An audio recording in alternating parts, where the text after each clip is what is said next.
اسی طرح آپ دیکھ رہے ہیں کہ آپ نے ورلڈ بینک کی رپورٹ دیکھ لی ہے، جس ملک میں تقریباً 40% آبادی غربت کے خط سے نیچے چلی گئی ہے، اور نواز شریف کی پارٹی کا نیا نعرہ وہ لگا رہے جا رہے ہیں کہ نواز شریف مہنگائی ختم کرنے آ رہے ہیں۔ آپ کس لوگوں کو کیا چیز کیوں سیل کرنا چاہتے ہیں، کیا سیل کر رہے ہیں؟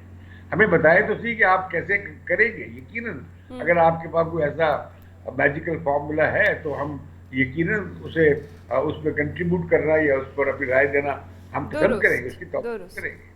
ٹھیک اور تو اس طرح یہ میں سمجھتا ہوں کہ یہ جو ہمارے ہاں جو صورتحال، ابھی آپ پرائیویٹائزیشن کا ذکر بھی کر رہی تھی، اب پرائیویٹائزیشن کے لیے اس ملک میں کون پرائیویٹائزیشن کے لیے آئے گا؟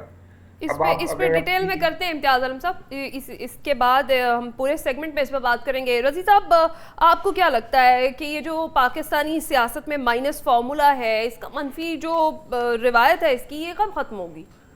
دیکھیے ختم ہونی چاہیے، بینگ ڈیموکریسی لور میری بھی یہی خواہش ہے، لیکن کیا جب نواز شریف کو 2018 میں جیل میں بند کر کے الیکشن کروائے گئے تو میرے کسی عزیز دوست اور بھائی کو اس وقت خیال نہیں آیا -1 کا؟ بے نظیر بھٹو اور نواز شریف دونوں کو ملک سے باہر بھیج کے 2002 کے الیکشن کروائے گئے، اس وقت بھی ہمارے احباب کو یہ یاد نہیں آیا کہ مائنس نہیں ہوتا، پلس ہوتا ہے ہمیشہ۔ قوم کو آپس میں پلس کر کے آگے چلا جا سکتا ہے، آگے بڑھا جا سکتا ہے۔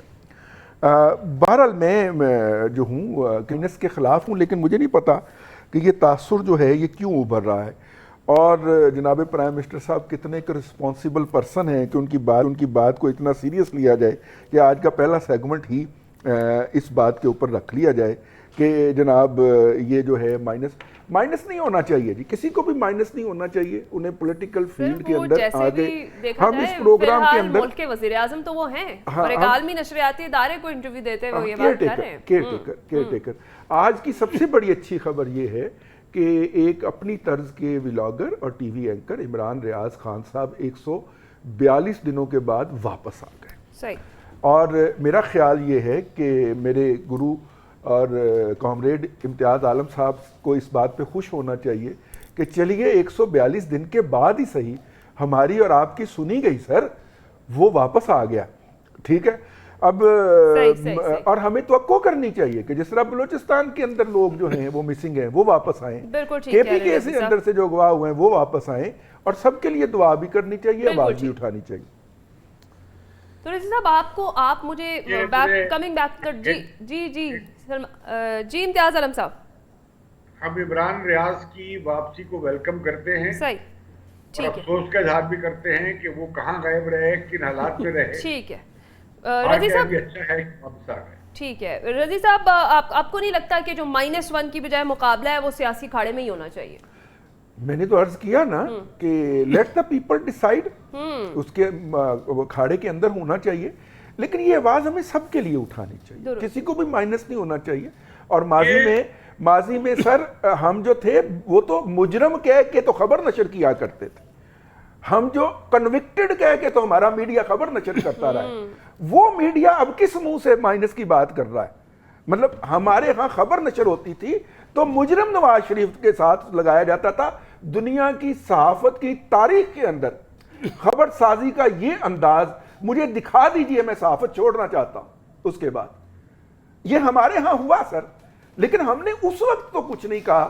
آج ہمیں بہت زیادہ تکلیف ہو رہی ہے، اس وقت بھی غلط تھا، آج بھی غلط ہے، میں اس کے اوپر قائم۔ ٹھیک ہے، سلمان عابد صاحب کو بھی شامل گفتگو کرتے ہیں۔ سلمان عابد صاحب، آپ کو کیا لگتا ہے کہ جو بھی نئی قیادت ہوگی وہ ووٹرز کو قابل قبول ہوگی؟ دیکھیں نا، اگر یہ فیصلہ ووٹر کو کرنے دیا جائے گا کہ وہ کس کو منتخب کرتے ہیں، کس کی حکومت لانا چاہتے ہیں، کس کو پسند کرتے ہیں، پھر تو ایک الگ بات ہے۔ پاکستان میں 70 سے لے کے 2018 کے انتخابات جو ہیں اس کی تاریخ آپ اٹھا کے دیکھیں تو ہر انتخاب پچھلے انتخاب سے زیادہ متنازع ہوتا ہے، اور کوئی انتخابات اپنی ساکھ قائم نہیں کر سکے۔ ہمارے ہاں تو ووٹر استعمال ہوتے ہیں، ہمارے ہاں تو الیکشن جو ہے وہ ایک ٹول کے طور پر استعمال ہوتا ہے، ایک آرٹیفیشل کھیل کے طور پہ رکھا جاتا ہے۔ ہم تو پہلے سے الیکشن سے پہلے الیکشن کے نتائج طے کر لیتے ہیں، پولیٹیکل ارینجمنٹ طے کر لیتے ہیں، تو ووٹر کہاں سے آ گیا؟ پہلی بات۔ دوسری بات یہ کہ تاریخ کا سب سے بڑا سبق یہ ہے کہ کسی نے تاریخ کا سبق حاصل نہیں کیا ہے۔ اب آپ دیکھیے نا بات یہ ہے بڑی کہ خوبصورت بات آپ کی آپ نے دیکھیے نا سلمان بات علی یہ ہے کہ سب کے ساتھ یہ ہوا ہے نا. آج -1 کا فارمولا کا لفظ کون استعمال کر رہا ہے؟ PMLN کر رہی ہے نا, میں تو نہیں کر رہا. آج وہ کہہ رہے ہیں کہ عمران خان کو مائنس کر کے الیکشن کروائیں. کل عمران خان کہہ رہے تھے کہ جناب نواز شریف کو مائنس کر کے الیکشن کروائیں. اس سے پہلے کوئی اور کہہ رہا تھا. تو ہماری پولیٹیکل پارٹیوں نے چھوڑ دیں عمران خان کو. یہ جو بڑی ڈیموکریٹک پارٹیاں ہیں اس میں PMLN نے کیا سیکھا ہے؟ یہ سیکھا ہے نا جو وہ بتا رہے ہیں. اس لیے بات یہ ہے کہ اور یہ جو صحافتی حضرات ہیں ان کی تو کہانی بڑی مختلف ہے جی. آج جو لفظ عمران خان کے بارے میں استعمال ہو رہے ہیں وہ بھی غلط ہے. کل جو نواز شریف کے بارے میں استعمال ہو رہے تھے وہ بھی غلط ہے. ہم نے تو پولرائزیشن اتنی زیادہ پھیلا دی ہے کہ اس میں صحافتی اخلاقیات, اس میں قانونی اخلاقیات, اس میں آئینی اخلاقیات, اس میں اخلاقی معاملات تو بہت پیچھے رہ گئے ہیں. تو سوال یہ کہ پھر ہم نے سیکھا کیا ہے پاکستان کی سیاست سے؟ پاکستان کی سیاست سے یہ سیکھا ہے جو ابھی امتیاز عالم نے کہا ہے کہ سیاست سکڑتی جا رہی ہے, جمہوریت سکڑتی جا رہی ہے, فکری آزادیاں سکڑتی جا رہی ہیں, سول سوسائٹی سکڑتی جا رہی ہے, میڈیا سکڑتا جا رہا ہے, آئین اور قانون کی بالادستی کا جو معاملہ ہے وہ پیچھے چلا گیا ہے. تو ہم جس قسم کی ریاست کا نظام چلانا چاہتے ہیں اگر اس طریقے سے الیکشن کروائیں گے اور الیکشن سے پہلے انتخابات کو متنازع بنائیں گے کسی کی حمایت میں اور کسی کی مخالفت میں, تو کھیل تو نہیں چلے گا. یہ سارا کھیل اسی طریقے سے پھر بدامنی کی طرف جائے گا, عدم استحکام کی طرف جائے گا, پولرائزیشن اور بڑھے گی, انتشار اور بڑھے گا, ٹکراؤ اور بڑھے گا. پھر صرف سیاست خراب نہیں ہوگی, آپ کی معیشت پر سوالات اٹھنے شروع ہو جائیں گے. اس لیے بات یہ ہے کہ ایک لیول پلینگ فیلڈ نکالے, خدارا ماضی کے تجربوں سے سبق سیکھیں, وہ غلطیاں نہ کریں جو ہم ماضی میں کرتے رہے. آگے بڑھنے کے لیے ایسا راستہ اختیار کریں جو آئینی اور قانونی فریم ورک میں آتا ہو, ڈیموکریٹک فریم ورک میں آتا ہو. اس میں اسٹیبلشمنٹ بھی ہے, اس میں پولیٹیکل پارٹیاں بھی ہیں, اس میں الیکشن کمیشن بھی ہے, اس میں میڈیا بھی ہے. اگر ہم یہ کام نہیں کریں گے تو اس کا مطلب ہے ہم اپنی سیاست کو ایک ڈیموکریٹک ٹریک کے اوپر لانے کے لیے بالکل تیار نہیں. اب تو لیول پلینگ فیلڈ کا مطلب بھی کنٹروورشل ہو گیا ہے, ہر ایک کا اپنا لیول پلینگ فیلڈ. بالکل صحیح کہہ رہے ہیں عزیز صاحب. اچھا امتیاز عالم صاحب, آپ کو لگتا ہے کہ جو نواز شریف کا احتساب کا بیانیہ ہے وہ کامیاب ہو پائے گا؟